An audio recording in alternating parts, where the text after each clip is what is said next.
तो दोस्तों क्या है अपडेट जानेंगे इस वीडियो में। दोस्तों तो नए हैं तो चैनल को सब्सक्राइब करके वीडियो के लाइक कर दीजिएगा दोस्तों, क्योंकि नए नए अपडेट तो हम देते रहते हैं।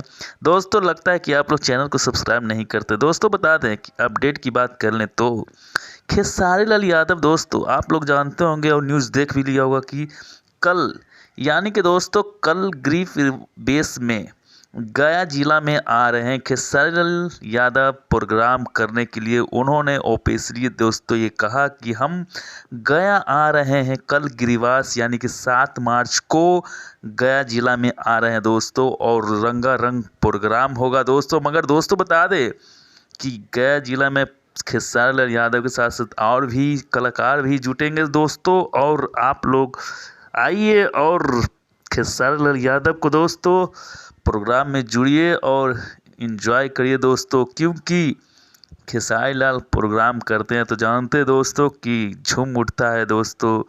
पब्लिक के जो शोर शराबे होते हैं दोस्तों, और देख सकते हैं उन्होंने साफ तौर पे कहा कि कल आ रहे हैं। तो दोस्तों ये था मेरा अपडेट, और आगे अपडेट जानने के लिए मेरे वीडियो को लाइक करके चैनल को सब्सक्राइब